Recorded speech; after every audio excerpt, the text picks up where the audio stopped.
You're listening to Real Facts on Real Estate with Sean Patrick Maloney. That sounds good.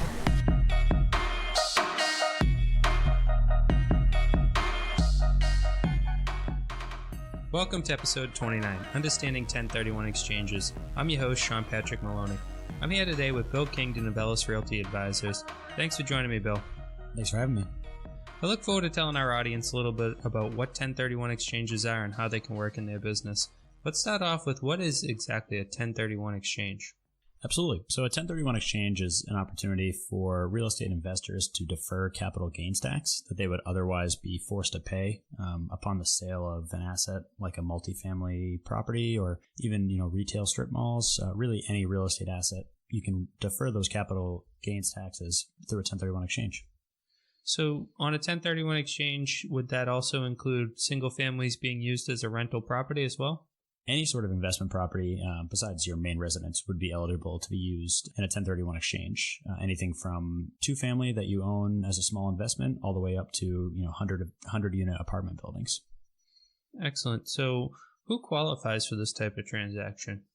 Really, any real estate investor can benefit from this type of transaction. The biggest thing that real estate investors want to avoid when they sell a property is paying 25 to 40% of any capital gains that they've amassed over the time period that they've held that asset to Uncle Sam. Through a 1031 exchange, you can essentially roll that new capital gains into the next property and defer that tax, essentially just kicking it down the road. And this process can repeat over and over again indefinitely. Okay, so you keep mentioning the word tax deferment.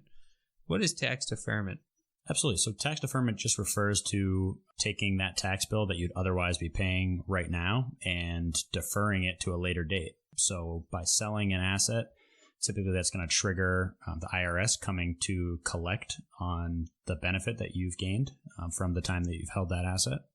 Through the 1031 exchange, you purchase another asset and the IRS basically defers that capital gains tax until the time that you sell that next asset. By chaining together multiple 1031s over long periods of time, you're able to defer that basically indefinitely.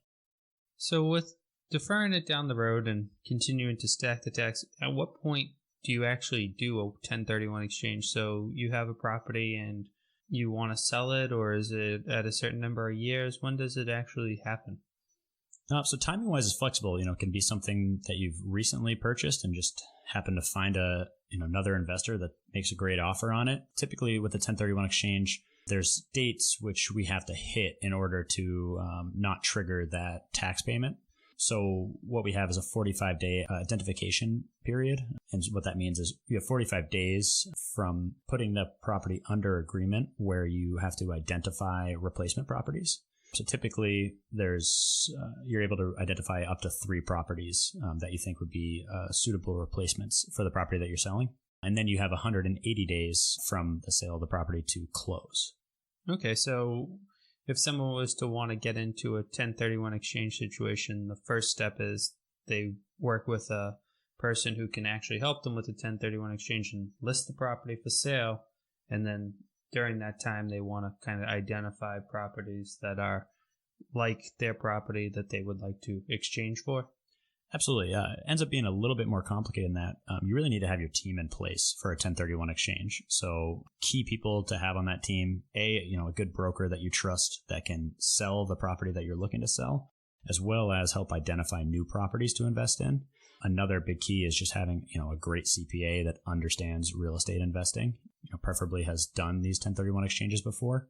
Unfortunately, if you don't hit that identification clause, you don't identify until 50 days or, the property closes 185 days after the sale, you're going to be stuck with that tax bill. So it's, a pretty high stakes game. You really need to have the team in place.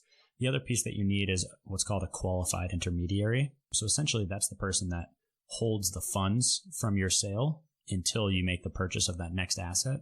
What you don't want to happen is you don't want to take those funds in yourself because if you do that, you would end up having to pay those taxes. You can no longer defer and go through the 1031. So again, it's just really important to have people in place and just make sure that all the I's are dotted and the T's are crossed to make this process smooth. So with a qualified intermediary, Is that something Ellis Realty Advisors are currently? So we ourselves don't act as qualified intermediaries. We're in the brokerage business, so we assist clients with both the sale of their assets and identifying new properties. The qualified intermediaries are typically, attorneys or banks that hold those funds essentially in escrow during the time period that we're identifying that next property and closing on it. Okay, thank you for clearing that up for me. I was just trying to understand Absolutely. where the two come in together. So there's obviously a lot of working parts. So I think you brought a great point to the table saying that you really want to get your team together before you run into one of these transactions so that you're ready to streamline it, because 45 days, as we know in the real estate world, sounds like a long time, but it can fly right by. Especially in this market. Yeah, definitely. When you're looking for properties and you're just trying to find ones that qualify, are there certain qualifications to make a property a 1031 exchangeable property? There's no real specifications that a property has to fall under. The biggest things with a 1031 are actually with the replacement property. So the replacement property has to be essentially the same property type, meaning that, if you're selling a business, you can't generally 1031 exchange that into an investment real estate property. Generally, it has to be what's called a like kind asset. So real estate to real estate, a business to another business, things like that.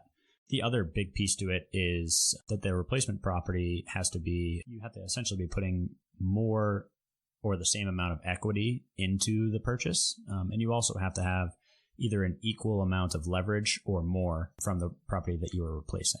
So you essentially can't take, if you're selling $1 million asset and getting $500,000 in proceeds, you can't go and buy a $500,000 asset with all cash. You still need to have some form of leverage in that next deal. Okay, that makes sense. Who do you find that are doing the most of these 1031 exchanges? Is this something that you think that more people should know about, or do you think that typically this is something more along the lines of an investor who's, been in the business for a long time and used to doing this? Who do you find doing these transactions? Really, everyone can benefit from, a 1031 if done properly. Anytime you can defer taxes down the road, it's always going to be helpful. For a mom and pop investor who maybe has a small portfolio of a couple properties, essentially, if you do a 1031 correctly, you can defer those taxes until, the time that you pass away and leave those to your heirs. And at that point, your heirs would get a step up in basis to whatever the fair market value of the property is at that time. So they wouldn't be on the hook to pay those capital gains taxes. And that's what you see a lot of it with families that have owned properties and passed them down over generations. If you're smart, you can really accumulate a lot of wealth like this and help to set up, the next generations of your family without having to fork over a big check to Uncle Sam. Could I rewind you just a tiny bit and just explain a little further what you meant on step up on basis as far as when the family member passes and you're going to be inheriting the properties? Absolutely. So when we say a step up in basis, essentially what we mean is if you bought a property in 2000 for $100,000 and you sold it today for $500,000, you'd be taxed on the $400,000 of gain that property has accumulated over that time.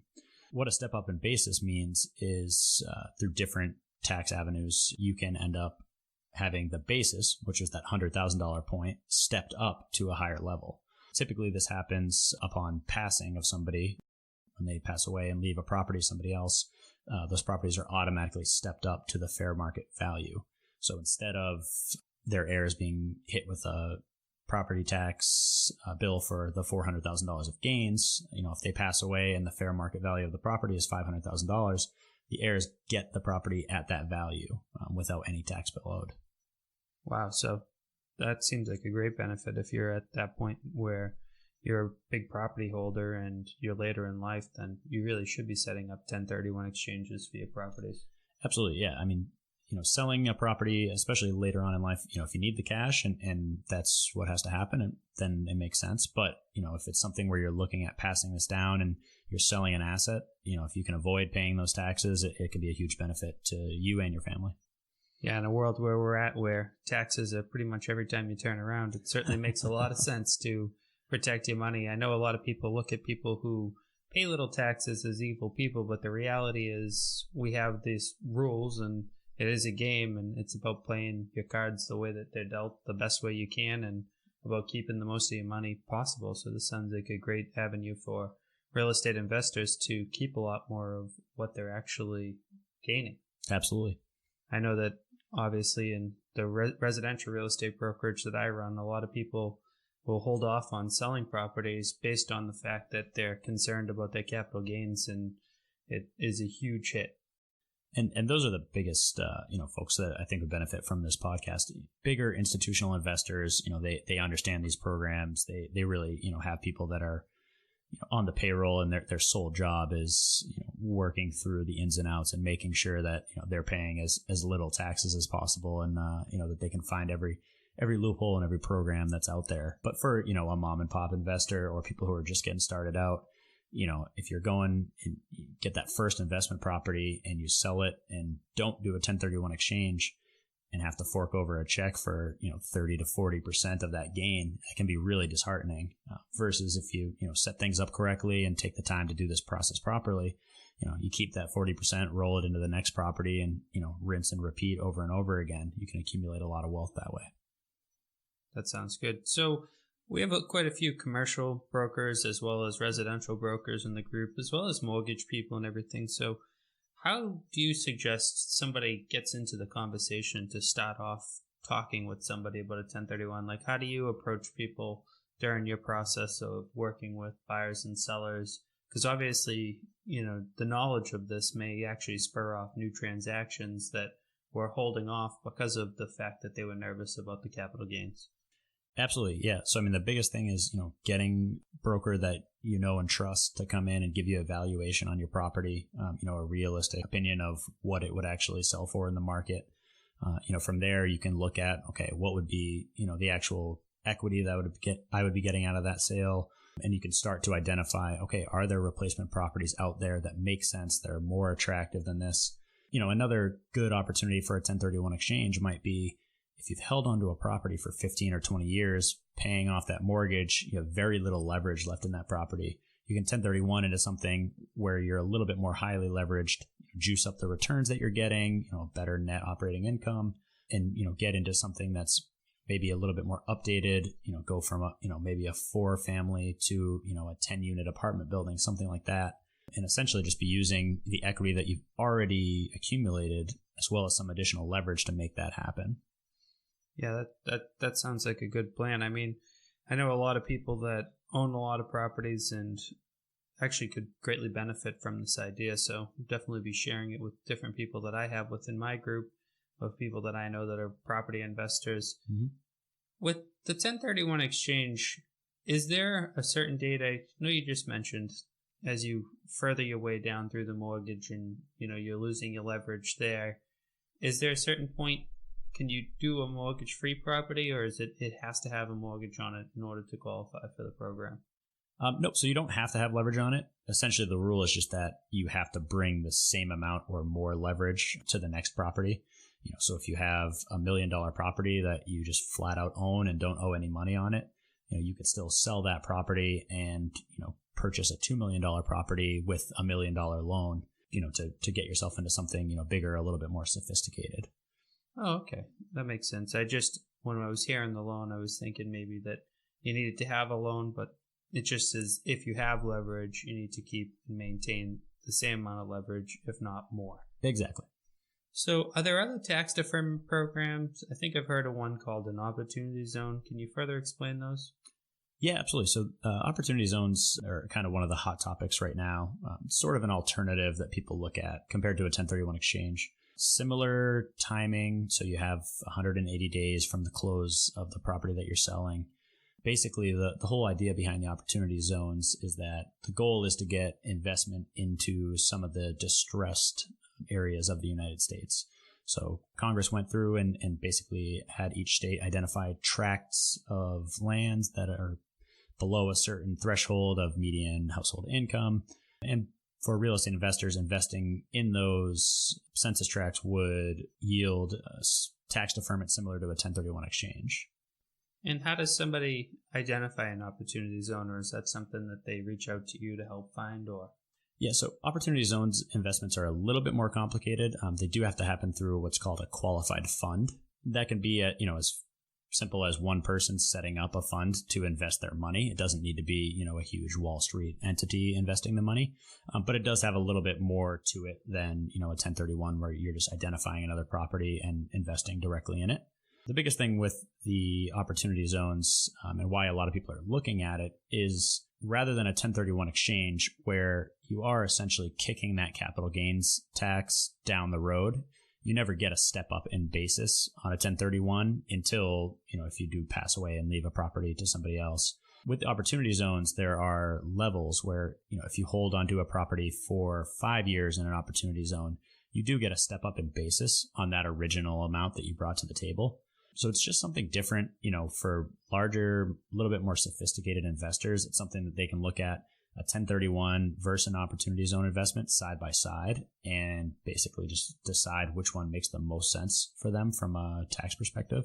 But it's just another option that's out there. We can walk people through what those look like. And again, it's something that you would really want to sit down with your CPA at the end of the day and compare, apples to apples to figure out which opportunity is the best for you. Yeah, I think that CPA can be a businessman's best friend or a businesswoman's best friend for sure. Absolutely. A good CPA is going to teach you how to keep more of what you have already coming in your own pocket and keep it out of the government coffers for sure. That's what it's all about. So are there any other tax deferment programs that are available, or is it pretty much these two that are the majority of what people are doing? These are the two big ones that we deal with a lot. There's also another program. It's called the Delaware Statutory Trust. Similar to a 1031, essentially it's a 1031 where lots of investors are pooling money into typically larger Class A type properties. You're usually looking at like large scale apartment complexes, things like that. So it can be similar.